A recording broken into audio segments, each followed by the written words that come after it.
Good morning, students. Now, today we are moving to the last part, you can say, the last topic of this magnetic effect of current, almost the last topic. That is the Ampere's circuital law.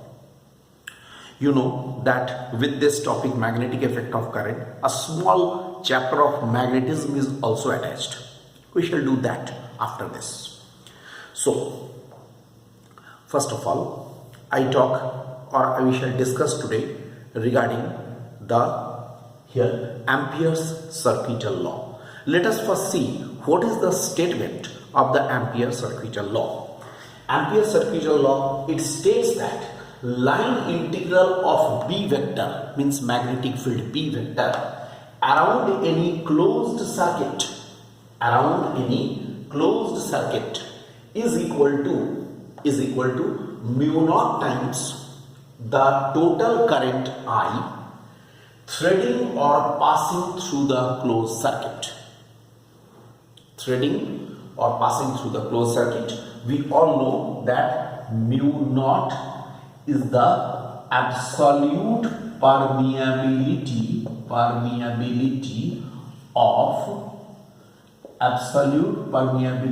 of vacuum.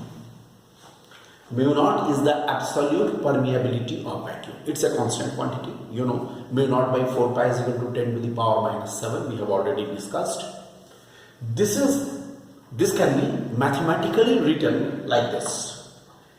Integration of B vector dot dl vector. This circle shows it's around the closed loop is equal to mu naught times the current threading the loop.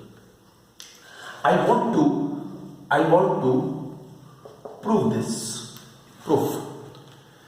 In our syllabus, although we are saying here that around any closed circuit, but here we shall prove it in case of a closed loop, that's a circular loop.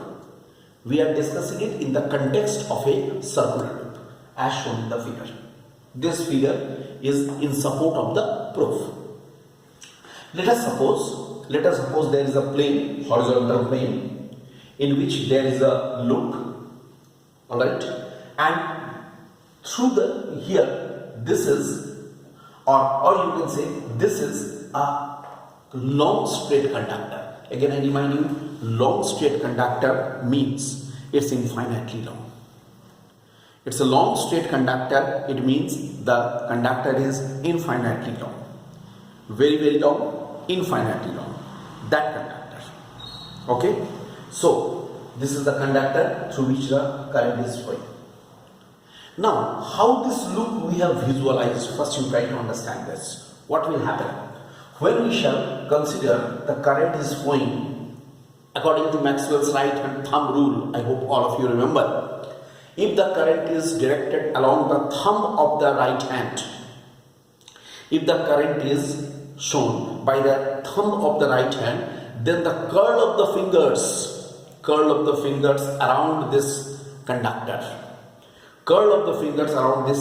will show the direction of the field. Means field will, how the field will be there? It will be surrounding the conductor in this way, as shown in the figure. So, which is then we can consider a virtual loop is like this, along which the magnetic B field is there, magnetic B vector is there, and we are taking a very small element of length dl.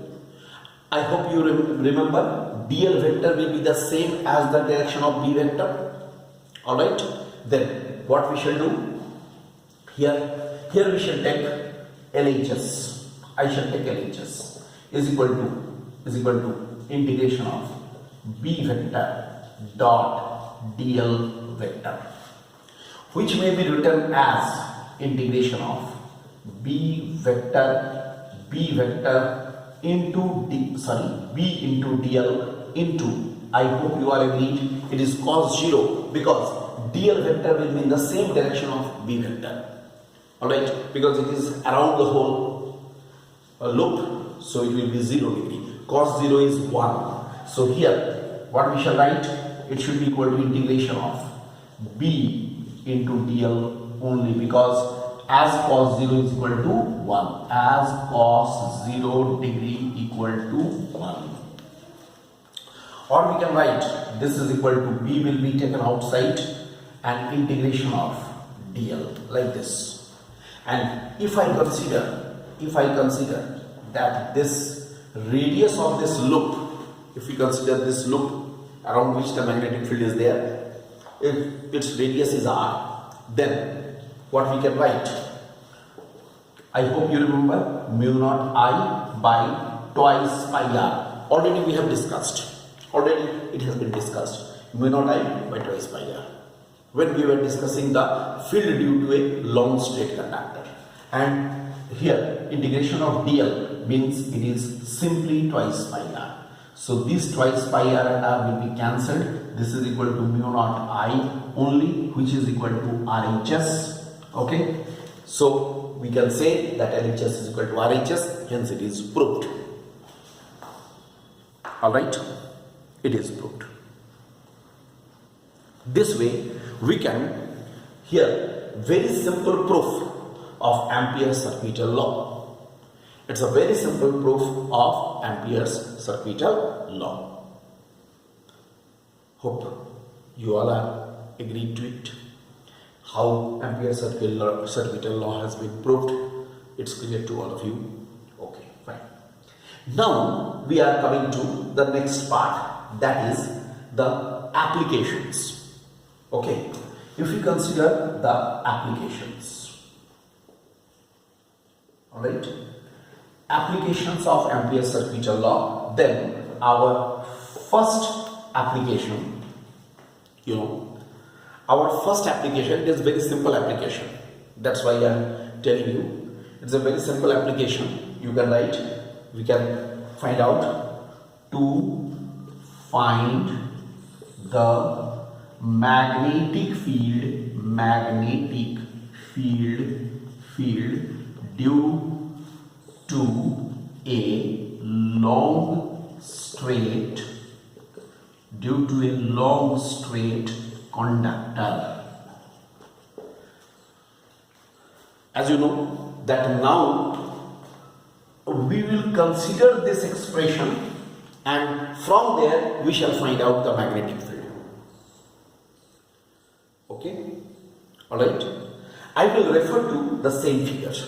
I am telling you, I will now again refer to the same figure. Take the same figure, right? What will happen? We have to find out the value of B. Again, if I take the same figure, refer to the same figure, we shall consider a long straight conductor due to which the magnetic field is to be found out. Alright, then what will happen? In that case, what we have here integration of B vector dot dl vector is equal to mu naught I. Try to follow. I am now considering this as for granted that this is the expression. Okay, it's for granted that integration of B vector dot dl vector is equal to mu naught I. It is already there. Clear? That means what we shall do here, again due to the same reason, here integration of B into dl into cos 0 is equal to mu naught into I, due to the same reason, because B vector and dl vector are in the same direction. Alright, which implies B will be taken out because it is constant around this, and here integration of dl only is equal to mu naught into I, which implies B into twice pi r is equal to mu naught into I. Understood? It's very simple, it is. So ultimately what we are getting, B is equal to mu naught I by twice pi r. I hope you could make out the difference between the upper proof, this is the proof of Ampere's circuital law, and this application to find the magnetic field due to a long straight conductor. Because in the first case we have proved it, in the second case here we have taken this expression for granted and we have found out the value of B. Isn't it? This is only the difference between the two. So this is about the proof for the Ampere's circuital law and one application. It's a very simple application. Already this thing we have already proved before. So this is right.